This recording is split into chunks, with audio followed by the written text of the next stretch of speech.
So I remember one day I just sat down with my husband and said, why as a mom do I need to keep thinking about it? Why do I need to go to the US to get something or ask somebody from the US to get? So I wanted it to be a made in India story. The honest answer is that firefighting kabhi band nahi ho raha. And sometimes you feel that you are doing everything to basically pay Meta for it that you are going to get. So that is true. Today we have with us an entrepreneur and founder who is a scientist who built a playground. A PhD from Harvard University, her research focused on computer architecture and design till she took a U-turn when she came back to India in 2012 and found that the toys available for her children were not suitable at all. Some call her the most qualified toy maker as she built Shumee, a wooden toys brand that is toxin-free and promotes open-ended and Montessori-inspired learning. Shumee now boasts of lakhs of customers and delivers its toys not only all over India but also to the UK, Singapore, US, Canada and Middle East. Her brand has also been mentioned on Mann Ki Baat by Prime Minister Modi himself. I extend a very warm welcome to Meeta Sharma Gupta, the founder of Shumee. So welcome everyone back to the Women Speak podcast. And today we have Meeta Sharma Gupta, who's the founder of Shumee. Hello Meeta, thank you for taking out the time to come and speak on Women Speak. Hi Surbhi, it's a pleasure to be here. Thank you for having me. So Meeta, let's just rewind a little bit and know everything that you've done so far in Shumee. So when did the first conversation about Shumee start? What is your day one story? So it started for me when I moved back to India. My kids were just 3 years old and the younger one was 9 months. After moving that for a year and a half as a mom, I was looking at good toys, trying to find meaningful toys for them. I was not being able to do it. So I remember one day I just sat down with my husband and said, why as a mom do I need to keep thinking about it? Why do I need to go to the US to get something or ask somebody from the US to get? Why is it not something which is so obvious? Because a child needs toys to play, and play is very important in the early years of the child. So that's how, that's the first time I got this idea that there should be a brand. And it's not that difficult. If as a mom I understand what play is, then I can at least start exploring this. So that's how it started for me. So what was it that you really found missing in the Indian market? And what was the difference in the toys that you were getting from US and India? And what was the problem that you were trying to solve? First of all, I was not sure about the safety of the toys. Most of them available. This is a journey we started 10 years back. So you can rewind 10 years and see. At that time, everything was flooded with made in China, plastic toys which had a lot of bells and whistles. Like for a child in 0 to 3, they need more open-ended, free play. They don't need buttons to squeak around and everything because that's overstimulating for them. They need more of their creativity and discovery to happen. So that was something which was missing. And since my older one was born in the US and we had seen toys which were more open-ended, had those where the child is leading the play, I could see what a difference it had made to his understanding of things around him and how independent he was in his thinking. So that is where I started thinking that every child needs to have that. And even with us, if we think of our childhood, we were more in a more unstructured and open environment than what we were seeing for our kids. So that's what I thought was really missing in India. Yeah. So when you talk about open-ended play, and these days parents struggle with screen time for their children.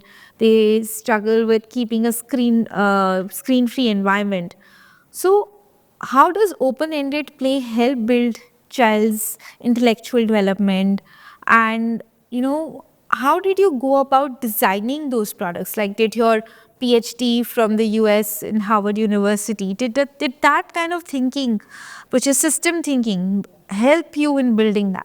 So what we truly believe at Shumee is that play is the superpower of a child. Through play, the child is developing a lot of skills in the early childhood. So it's not just play, but it is really a big tool for the child to develop cognitive thinking, creative skills, problem solving, everything from the time the child is born. Now, if you direct it too much for the child, then the child also loses interest. So you have to make it a lot of exploration for the child. For example, it's very simple, like if you give a pretend play toy to a child. So the child is creating a world of his own, his or her where they are talking, social skills are building, emotional skills are getting built. So you have to leave it to the child to a certain extent. So that is a philosophy that we want and we imbibe in every product that we design, that it has not to be like led by the toy, but it has to be driven by the child, the whole experience.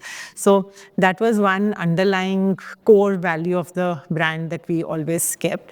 And through using that, that's how we always evaluated what we are building, for what age we are building, what skills are we trying to address, and how will we bring that openness of play in that. So that's how we do it, yeah. I think I remember growing up in the 90s, and I guess you also share a similar childhood, कि हम मिट्टी के बर्तन बनाते थे और वो पिट्ठू खेलते थे और स्टापू जो कि मतलब hopscotch. Yeah. So has any of these 90s games inspired some toys in Shumee?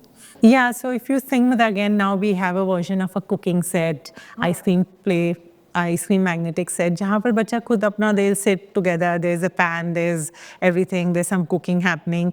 And this is something which is not only for a certain age, is kind of boundless. And not only for Indian culture, it is for everywhere, right? Because we gifted it to a friend who was in Japan. The child was doing the same thing, the same kind of play, because it's universal. So that these kind of plays are universal. So even with Shumee, like even for the older kid, you mentioned Pittu, where there's a stacking happening. Yes. There's other things like how do you get it, the fastest tower, how do you build it? So we also built one of our toys called Ninjaki, which is a stacking of ninjas. And there's a lot of structural information. Even when we are playing Pittu, right, we are doing it very fast, but we need to get it right at that point of time and then do it. So you need that whole, and at the background, a lot of skill, a lot of things you're solving for. So we wanted to keep some of this, but give it a contemporary spin also, not do it in the same traditional way. We kind of brought our own understanding of those concepts and brought it into play in the toys that we are making. Amazing. So you've spoken about the idea behind Shumee, and I speak to a lot of women entrepreneurs on a regular basis, especially people who are just starting out, who reach out for advice. And the most difficult thing for people is that they always have an idea, but they don't know how to go about executing it. Yeah. So what was your execution journey like? So you got the idea of Shumee and building toys, open-ended toys for children. But then how did you start? What was your first manufacturing like? How did you go to market? What is that journey? So to be honest, Subhi, I think I started without a plan, which I won't advise everyone to do.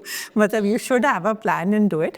But I think there was something in me which I was feeling very passionate about as a mom, and I wanted to really solve. And I said, "Ki theek hai, karke dekhte hain. Let's take it one step at a time. We won't be able to solve the entire puzzle together, but we piece it together one by one." So for me, few things were very clear. Something which I did not like was made in China all around me, right? So I wanted it to be a made in India story. So it was the harder way to go about, because in India, again, this was not a category that existed. The quality that we were trying to aim for also was not there. So to find a manufacturing partner who could understand what we are bringing and how do we want to do it, and do it with the highest quality safety standards. So that was one. I mean, I did not know how to do it, but just let's start. Being in Bangalore helped. We were close to Chandpatna, so we knew that there is a wooden, artisans are working there on wood, but they were doing it entirely differently than what we wanted to do. But it was a good starting point for us, that we just went, found one partner, then from there we had one set of toys ready, and then our journey started getting there. So, but it was a journey. You have to just go into it if you really believe it, and things start then shaping around. And this was almost 10 years back. I think there's a lot of entrepreneurial ecosystem that has developed for even small scale ideas to big scale ideas. There's everything around. Like, I think you also would remember that when you were also starting, that how to get the logistics, the payment gateways, but now those are there, right? As soon as you set up a store, you will have everything figured out, right? So it was it's more plug and play now. Yeah, it is more plug and play. The production is the most challenging part. Where you figure out where will you produce and what cost. So if you get that piece right, then everything else is somewhere there. Some support system is there to take you forward to the next step. Yeah. We'll come back to that section, but there's another interesting thing that you said, which is you wanted to make in India and break away from made in China kind of toys, which has flooded the Indian market with plastics and all. So how difficult is it to make in India? And what are the challenges? Plus, with the new government's BIS standards, especially which impacts the toy industry, how is it impacting your business and the toy industry as a whole in India? So I think, see, make in India it is not easy to do if we have to compete with the prices that we get from China, right? So especially in the toy industry, because China rules the whole thing. So they are pretty good with what they do, and in the wooden also. But it was difficult, and I would give a lot of credit to the initial manufacturing partners that we had on board, because they also believed and they saw the value that what learning these processes, because for them there was a lot of learning also involved, like how do you paint, how do you do things in a cost effective manner also. I mean, we will be a little bit more premium than what it would be otherwise, right? But we can't be super premium. We will not have the market there.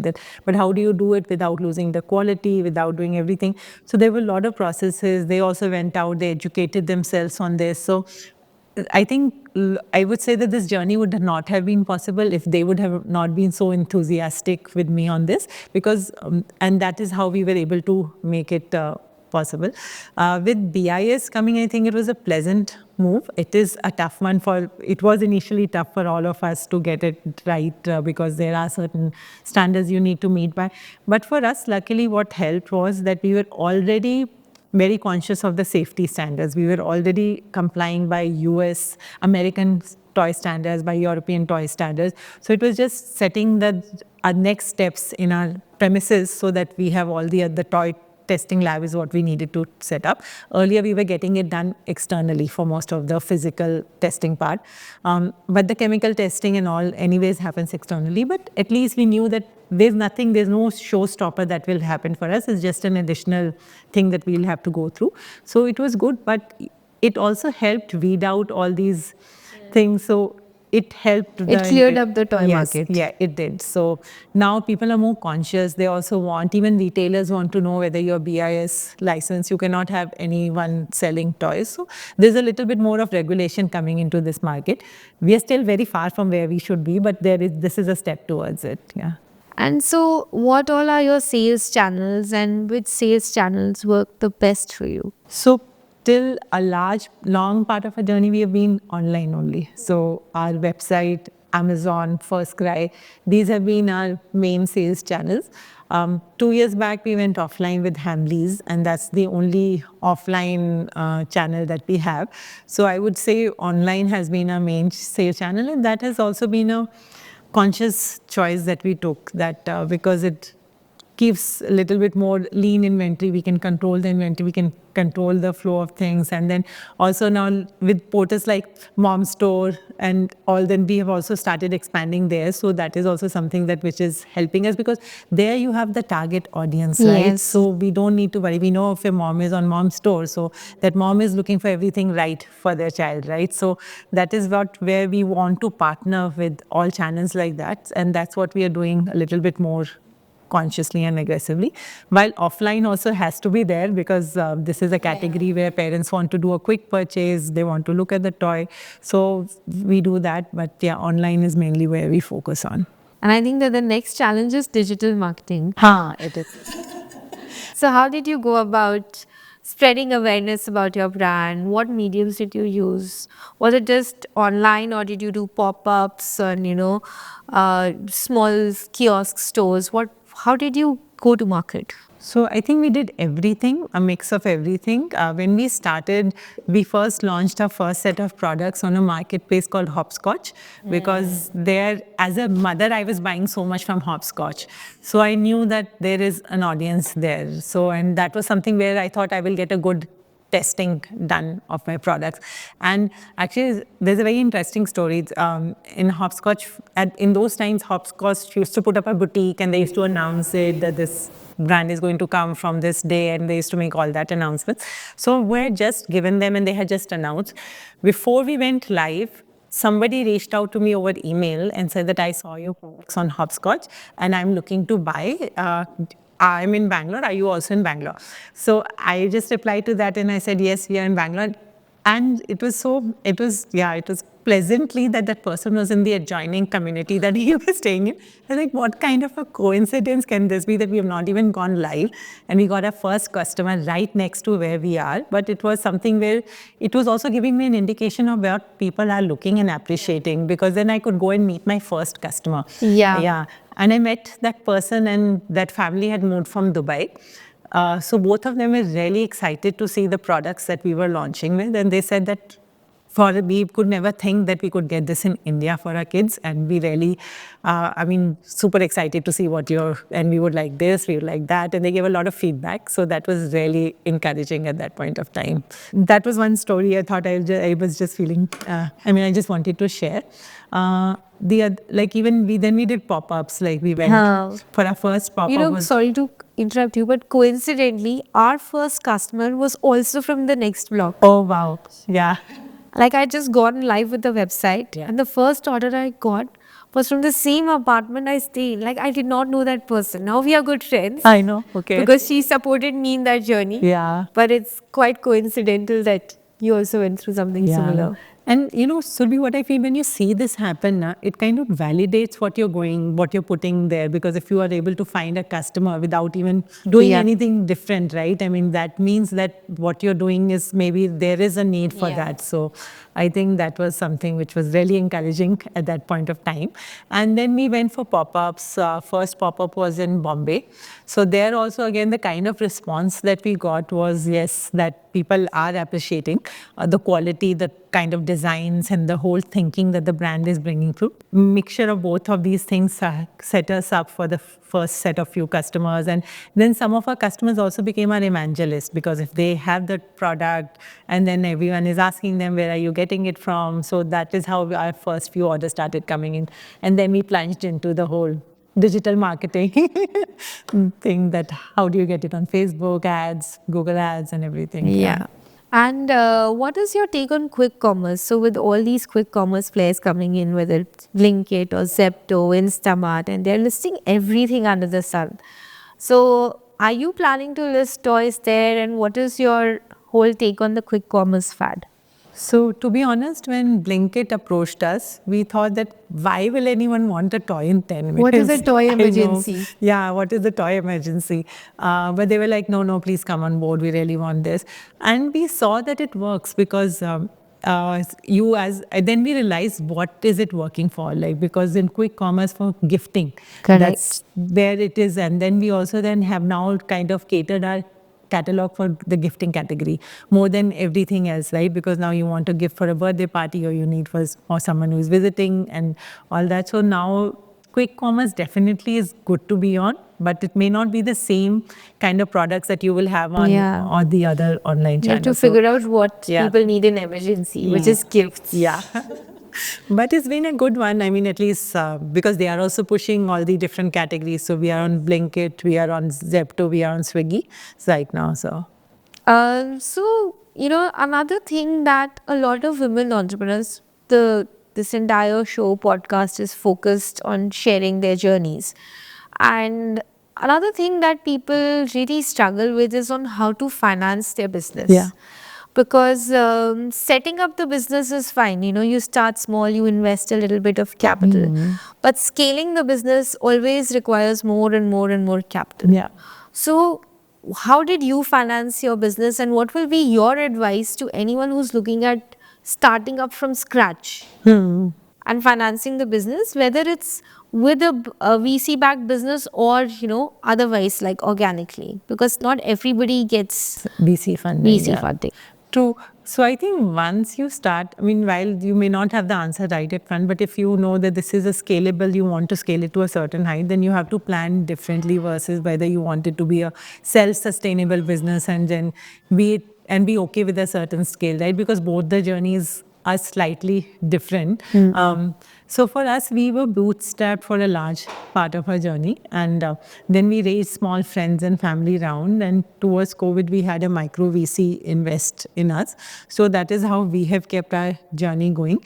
But through this, I think one important factor which we are also I mean, trying to get a bigger, strong hold on is the bottom line. Like you should not lose sight of your bottom line because just to have the top line revenue grow, you cannot let the bottom line suffer, right? So you need that bottom line to be because there will be ups and downs which will come across the board. Your financing might not come in time that you want it to come in, right? Because then you need to be ready for those days where you think, and you should be okay to sacrifice your top line if you're for your bottom line. So I think that is something which I would strongly advise. So otherwise, there are a lot of things, obviously in today's world, I don't know if you feel so or not, but you see all these stories of like fundings happening at this level and so much money, but there's a lot of things that go in, right? I mean, if you should be okay to know that if there's no funding coming in, how am I going to make this work, even if it is at a lower revenue, but I am there to get in a sustainable state to take it forward. So I think that is something important to be ready for. Yeah. So what are your views on financing the business and the balance between hyper growth and building a scalable, slow and steady business? So, to be honest, Surbhi, I think at the start, when you're starting out, you may not have the answer कि आपको hyper growth पे जाना है or sustainable.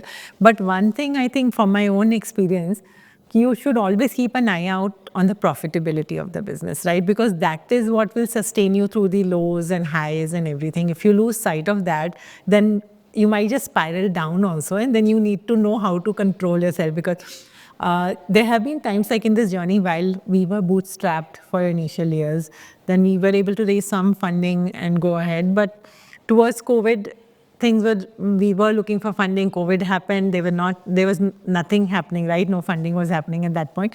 We really needed to understand how do we sustain ourselves, keep the growth, because COVID helped us as a toy industry, right? Matlab, there was a sudden growth in the toy industry with kids being at home, parents being there.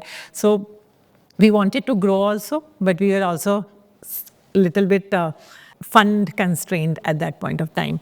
So what are the funding methods that you have, got into? Like, how did you basically finance the business when things were at a stretch? And it is true for any young startup business because capital is what leads to growth.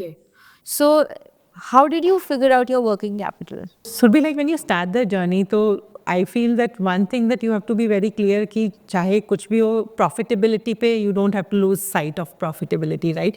Because what happens in the journey, when you are there in this journey, you will see both things happening. You will see hyper growths happening, fundings coming in, people going to billion-dollar valuations also, and things were moving faster for people, like certain startups, right, versus where you are and you want it to be. But in that process, you still are on your own journey, and आपको देखना कि ये journey पे कैसे चलते रहना है without, if अगर funding आ गई आपको, it is good. When funding comes in, then there's another growth trajectory that you have to take. So both have its ups and downs, but if you have a clear sight, no matter what, my bottom line, I am going to be in control of my bottom line. चाहे my top line is not growing at the scale that anyone else wants it to be, but if I am sustainable and I am there for my customers, brand is still moving ahead, then that's also a good place to be in, because that's a place where you will be there for the long run. You cannot always be there for the short sprint, right? You have to, and also I think which you also must have seen, that brand building takes time. It is a long journey. So आप जब start कर रहे हो, you have to be ready mentally, emotionally, and financially to some extent to be okay to be for that long haul. Otherwise, you will be in a थोड़ा सा emotional turmoil again and again and again, because there will be challenges. Financial challenges तो आएंगे. Whenever you are in your business, what I've seen goes through different stages, right? First is the 0 to 1 stage, 1 to 10, 10 to 100. So each of them come with their own challenges, their own finance requirements, and how do you fund them at different points of time.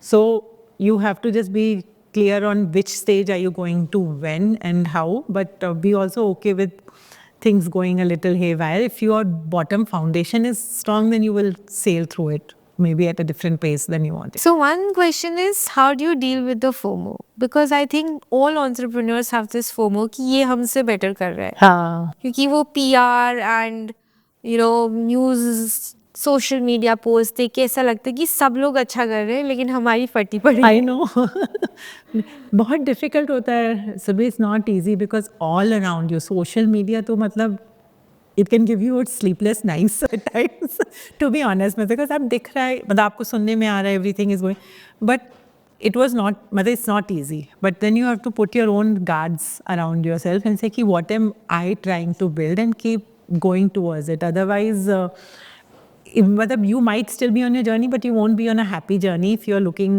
आगे पीछे क्या हो रहा है. Somebody like long back in college, one friend did once just say, which I thought was a very good mantra to follow in life. Comparison is the death of happiness. And at any level, at any phase in your life, for anything that you're doing, right? Matlab, so if you're on a journey building a brand, then you should be okay to just go it the way you think is right to some extent. अगर आपकी foundations, आपके principles, आपके values ठीक हैं, you will definitely reach where you need to reach. It might be a slower journey or it might be something different than what others are going through. But I think just go through what you have to at that point of time. But again, it's easier said than done, to be honest. Yeah. Because it's a daily battle Yeah, that it one is. has to fight. Yeah. कि आज का cell number क्यों गिर गया, हाँ. कल ठीक होगा कि नहीं, हाँ. अब मैं कौन सा कैंपेन जाके फिक्स करूं. हाँ, वो तो है. So that is the, I think the firefighting is the challenge. It's a big challenge, but to be honest, also some things are in your control, right? मतलब many things are not in your control. Right. So there's no reason कि आज cell हुआ और कल नहीं हुआ. मतलब कि वही कैंपेन आपका चल रहा है और अगले दिन वही कैंपेन आपका नहीं परफॉर्म कर रहा. But there's no logical reason also sometime to it, right? But you have to be okay with these fluctuations that come. थोड़ा सा they'll So stabilize. at what point did you feel your business went from a firefighting mode to a little bit stable mode कि हाँ आप सांस ले सकते हैं, रोज आग नहीं बुझानी, तो ऐसा, और do you feel that it's still firefighting? So where are you in your journey, and have your initial struggles and daily pains slowed down a bit? The honest answer is कि फायर फाइटिंग कभी बंद नहीं हो रहा है. मतलब आई can say कि different level of fire fighting हो जाता है. आई हैव फिगर्ड कि मतलब doing a business is very much like parenting, right? मतलब हमें लगता है कि अब बच्चा maybe 0 to 1 is a difficult phase, then 1 to 3 will toddlerhood would be a difficult, but every phase of your child's life is a new learning for yourself and for the child, right? As parents also, we are on a constant learning journey. So with the business entrepreneur, I think you are also, the kind of challenges change, but आप कुछ, and the level of firefighting also changes, but there are things that you are solving for on a daily basis. As you mature in your business, then there are certain things, processes set हो गई, आपका customer base build हो गया, you know how things will move. So some of those things become a little bit simpler, right? But then the scale challenge, your new channel challenge, all those start coming in. So I think as you move on, there will be new things. But जब तक बच्चे की शादी ना करा ली, हाँ, वो which भी is पता नहीं probably होना IPO or exit. हाँ, but हाँ, थोड़ा तो चलता ही है, चलता ही रहता है. So you said that you've also not come from a business family, and so starting a business and then financing it. So tell us a little about that part, where you had to figure out everything from scratch, and then you spoke about that, you have to figure out the financing. So how did you finance the business? You spoke about VC, but tell us a little bit about the debt side of it also. Yeah. So when I started the business, again, not coming from a business family, this was a big concern कि करोगे कैसे, मतलब होगा कैसे, and do you really know how to go about it? But then my only answer to my parents and my family was कि कर लेंगे, figure out हो जाएगा, let's just start. So that was where. So their initial years was bootstrapped. We put in our own money. We had put in some, this much is what we are going to put in, and then we'll see where it reaches. When we saw the product market fit happen, we were confident. We reached out to friends and family and raised a small round, and that helped us. Again, after the micro VC round se pehle, we had to raise debt because that was a COVID times that we ran into, and that time no funding was happening anywhere, so it was very difficult to get that funding, and we had to also like make certain choices. We had to keep things running, so we needed that finances to come in, and that point started looking at these debt kind of instruments which were available. So It was interesting because obviously when you talk about death, then there is a different kind of emotion that arises and especially again coming from a family where my father was a banker. So it was something that you knew that there are things complicated with debt, right? So then when I spoke to my dad about it, he was like, why do you want to do this? Matlab ki, but then again, I having think him, growing up in a middle class family, Yeah. na loan lena is Is like a- a big thing. I कि know. तुम्हें अपना घर गिरवी रखना पड़ेगा. So he was initially not very happy about it, but I think having him also there was a guiding factor, right?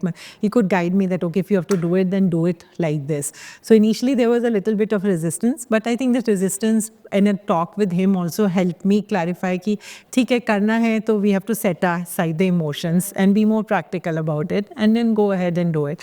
And then we did do that and it helped us. And Yeah, because somebody told me that actually debt is a very powerful instrument for building a business. Yeah. You just need to make sure that your business growth Yeah. is higher than the interest rate that you're paying. True. And then you will be able to recover your debt. And it's not that you are mortgaging or putting a property up for collateral. Your property is your business asset, Yeah. which you're monetizing in the form of a debt. Yeah. So when I started looking at the picture like that and figuring out a way that whatever debt I take, I make sure that the growth is a little higher than that, it starts falling into place. Yeah, true. So for anyone who's not been able to raise VC funding, I think raising debt is a really good option in the beginning to kickstart your business. Yeah. And keep it running also. And then, like the equation that you mentioned, right, that if your growth rate is higher than your interest rate, then it falls in place, right? And it also gives you the advantage that you don't have to part with equity where you don't want to, right? Because sometimes if you take money externally and you're doing it in a space of distress, then you might end up giving more part of your company, Yeah. which you will not in another state, right? And then you get another voice on the table, which may not always align to your voice. Yeah. And the pressure for hyper growth also increases Yeah. when, this external funding in return of equity on the table. Yeah, because you have to be more answerable and then you're in align with the growth more than the vision that you would want, right? Because it's not always that growth happens aligned with the vision that you are trying to build. So थोड़ा तो trade off हो जाता है उसमें, but if you can raise debt and do it at the terms that will be beneficial to you, then it's not a bad thing to go for. So now let's talk a little bit more about Shumee and the numbers and everything. So, how many orders are you doing on a monthly basis, and which are your biggest channels? So you spoke that your channels are online and this thing, but where does most of your revenue come from? Just to give a perspective of how the business is doing to the consumer, to the audience. So we do a little bit more than 5,000 orders on a monthly basis across channels, where our average order value is on the higher side. Over these years, we have served more than 5 lakh customers, and we are also looking at growing outside India because the market is pretty huge. It's almost 100 times than what it is in India. So, and the type of toys that we make, they're also ready for export. So we are looking as a next level of growth through export. Are you already exporting? Because I think I read somewhere that you already sell outside. Yeah, so we are. US has been the market that we are. But now, going forward, we want to focus on that more. So right now, initially it was that ESP started that we are trying to gauge what are our set USPs for the US. And now that we have an understanding, we are pushing that market a little bit more. While we do that, maybe Europe is the other market that we are going to. We are in UK only. We are not in the other countries in Europe. So we are figuring that part out also. Mostly online, where I say 85% of our sale comes from online channels, 15% comes from offline channel, and Amazon is a very big channel for us. So right now, but quick commerce also we are seeing is growing. So let's say yeah. So while going for exports, how do you figure out which market? What is the go-to market strategy? Obviously, marketplaces is one. Yeah. Like, you just set up, say, an Amazon account or find another international marketplace. Like for us, we found that Zalora in Southeast Asia, that is working for us.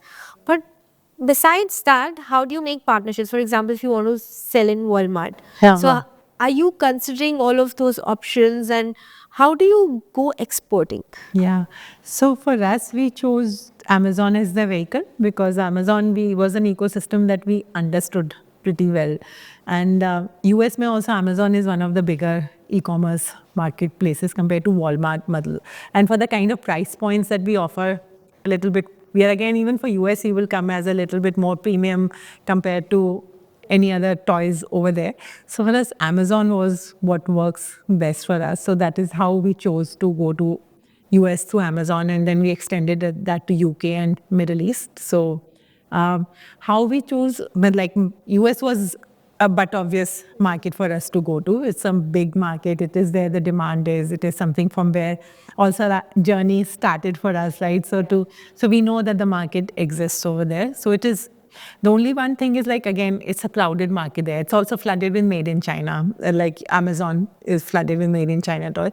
So how do you find your the distinguishing products? So that is what we have been doing over the last 2 years, 2.5 years. But right now we understand what are the USPs that as a brand that we should be pushing, which is a toy. So surprisingly, I'll share that one of our best sellers in the US is this very simple lattu.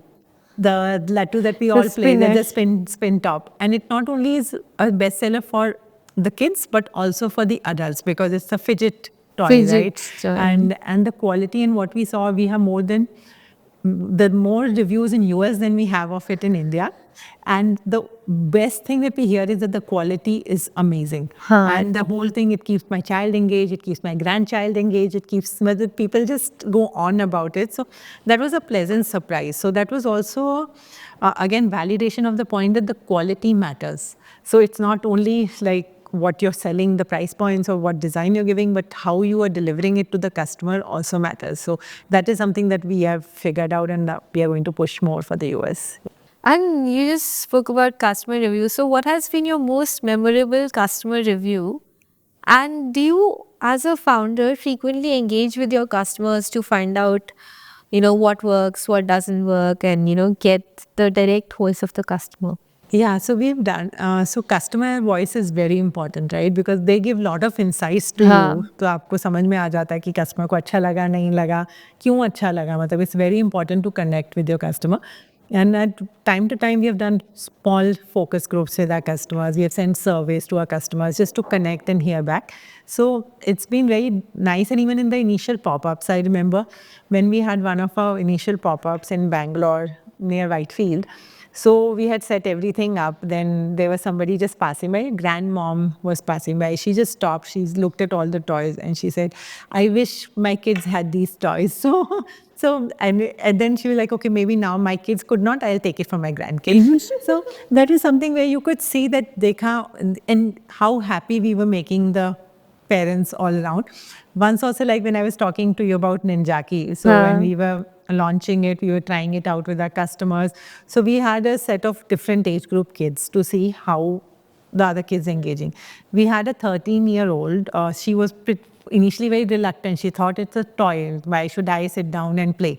But the moment she sat, you won't believe it, for almost 45 minutes, she was playing with it like undisturbed. And when she got up, she said, "It's so addictive. I can sit and play with it for a longer time." Yeah. So that was also something when you hear all these things, apart from the reviews that you get on your website and when you see people interacting. So it is pretty heartwarming also sometimes, yeah.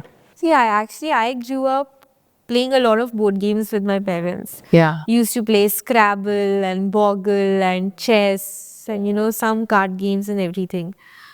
What do you think about that culture of family bonding time while playing a game? Yeah. And are you planning to launch something similar? Do you already have it? And, how do you bring back that culture?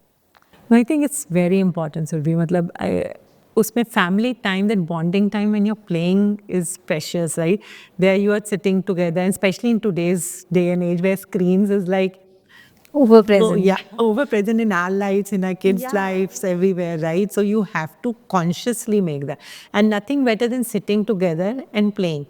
So at Shumee, we have card games, we have small board games also for kids because we want to encourage families to come together and sit and do that. Even in Jackie, like for example, is a a family game where you sit together and play. So, and we would be looking at expanding that a little bit further because we mainly cater to 0 to 6, so our focus has been there. But 4 to 6, a lot of card games, board games start making sense, and that's where we have been introducing it. But I think that's very, very important for the entire family, because there's a lot of connection happening at that point of time. Yeah. We should play And when more. you design all these new games, do you try it out at home with your sons and everything? Do you do your study on your own family? Yeah. No, they have been my testing grounds from day one. Like that time, they were just 4 years and 1 year. So initial, all my photo shoots were with them, trying, testing everything, and seeing them. And they would come back with very candid feedback. See, this is what I liked, and I really liked this aspect, or you should change this, or something. But some or the other feedback they Do you had. have a lab at home? Yeah, and now they're grown-ups. My older one is 17 and younger one is 14, but still as soon as I get something, even like last year we launched a board card game.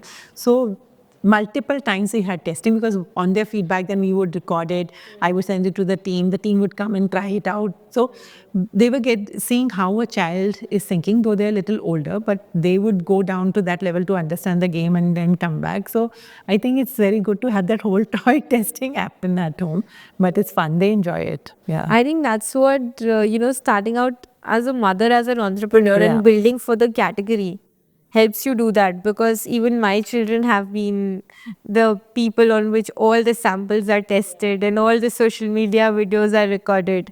Yeah, and I think what also happens, maybe you will also agree with that, is that when you involve the child, they also feel that they're part of building something, right? They feel more ownership. Because I remember initial years, I used to say, when I was in some days of doubts and I like, should I just go back and do my regular job? I was at IBM Research. So my kids would come and say, but mom, we understand this more than what we'll understand if you do your research. We really like this. So it was there that their connection was higher and they were feeling. So I think as a mom also it becomes kind of fulfilling to some extent to see your child connect with what you're doing and feel happy about it. So you started your business when you were already a mom of 2 kids, and then you're a solo founder, and you've scaled up the business and had this journey for now close to 12 years. So how has it been being a solo woman founder and mother of 2 kids and manage the entire growth of those children and the teenage years along with your startup? Yeah. No, I've always viewed this as another kid. So like along with my 2 boys, I have another kid that I'm trying to bring up. It's not been easy, but it's been a happy journey, I would say. I mean, if there were things that you were figuring out, I mean, just as and when going about it, but I would say I've been lucky to have a very big support system at home also. My husband also supported me. My kids were also supportive of this. But one thing that I realized, that if given a choice, I would not want to do it solo. So solo was a choice, and then I just kept going. But having somebody with you in this journey, it just makes it easier, right? Again, another analogy, if I take parenting, I mean, single parenting is more harder than having another partner to parent with you, right? At that point of time. Same is with business. If you have a co-founder, the journey becomes easier to some extent, because you will have somebody to go back to brainstorm with, to understand, problem solve. At least there's somebody sharing the load with you. Sharing the pressure, actually. Yeah. So that is I think I would have done that differently. Yeah. Yeah, but I think you've done well with whatever you have so far, and it's such an amazing brand. But before we close, I also wanted to ask, what has been the most painful time in the last 12 years, and how did you come out of it? Share the raw struggle that one faced, and it could be like with the business or managing everything together. What was the biggest pain point, and how did you overcome that? I think one of the tough struggles was during COVID. At that point, there was so much uncertainty again, like I shared with you, the financial uncertainty that we were going through, then overall the uncertainty that happened, but it was not something which was unique to us that was happening. It was across the country that everyone was facing.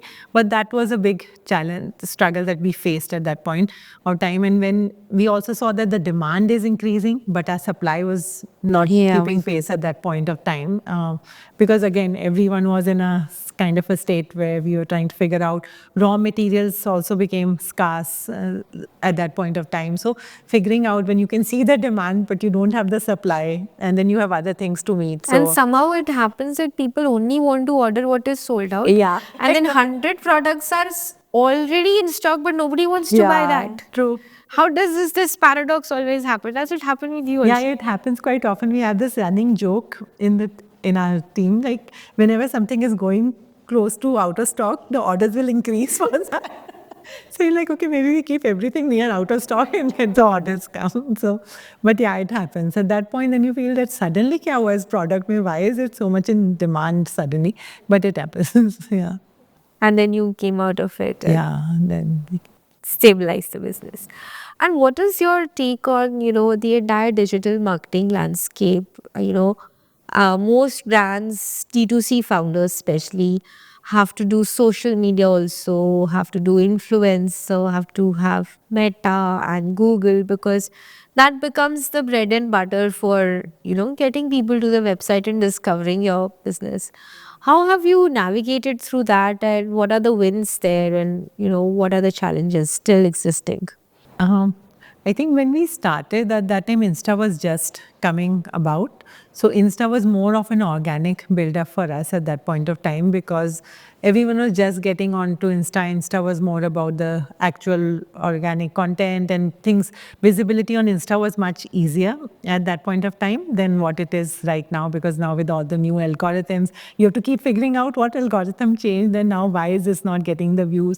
So, but I think it's been one channel at a time, Facebook and Google. Like we initially started with only Facebook marketing, not even Google marketing, because Facebook was somewhere, again, it was more for discovery. So yeah. And then when the brand started getting, like people started knowing the brand, then Google started making sense for us that, okay, let's start Google marketing. Insta is now important because everyone is on Insta. So those things have to be done. So it is a lot of juggling that has to happen. And sometimes you feel that you are doing everything to like basically pay Meta for it and you are going to get. No, that is true. It's like Meta will take up your money and your calm and composure. I know. You create content, you become a dancer, and then you pay for it. I know. Don't get paid for the content also. Yeah. You pay for it and then reach your customers. And I don't know if you are facing it, but it's become more expensive to do marketing on Meta and all that, because now everyone is on that platform, right? Every D2C brand has to do performance marketing to some extent.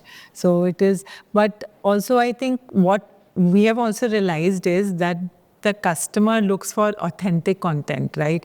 If you have good content or where you are actually adding some value for the customer, then it automatically starts performing, or you start seeing that kind of connect that you would want to do. Similarly, if you're running a performance marketing ad, if you show an actual real customer review, like how is the customer feeling about a toy that they have.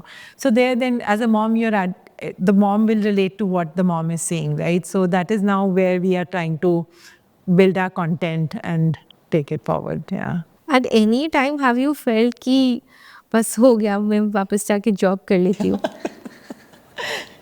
बहुत बार ऐसा नहीं लगा, because फिर लगता है कि इतना हर रोज देखना पड़ता है, सोचना पड़ता है. जॉब ही बेटर थी, कोई और सोच रहा था हमें.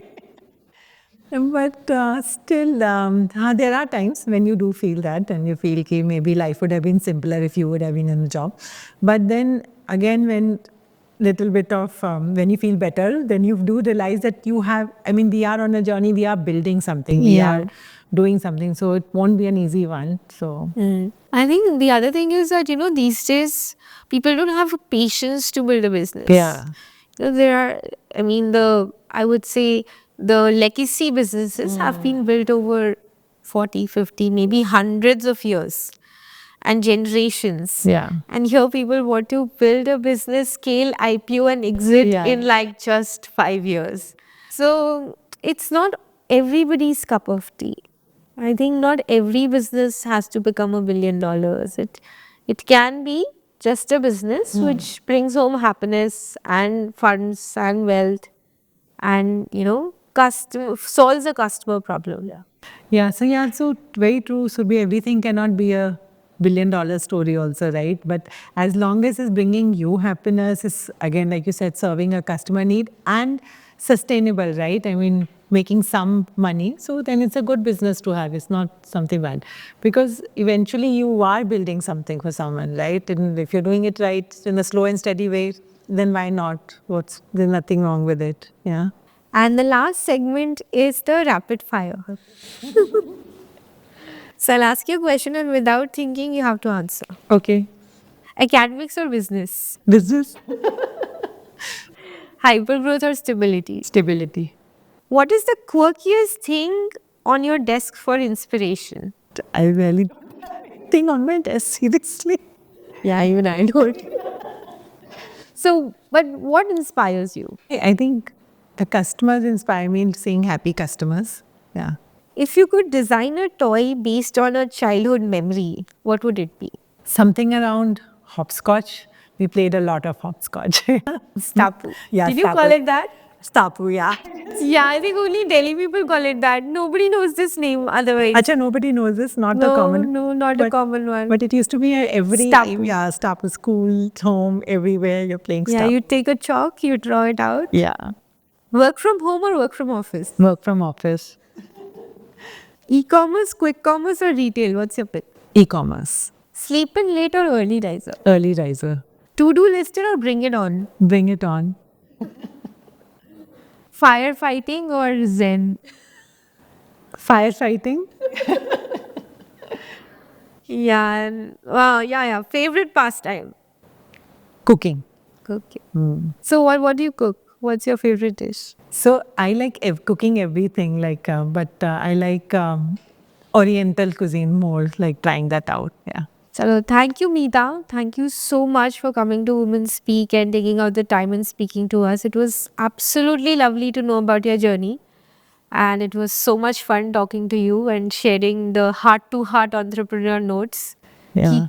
जब लगता नहीं कि सब अच्छा है पर सब अच्छा हो जाएगा. The eternal entrepreneur optimism. Yeah. I think you have to keep that hope in your heart. But that's something which keeps you going, right? But it was really lovely doing this conversation with you, Surbi. Really enjoyed it. Cool. Thank you. Thank you.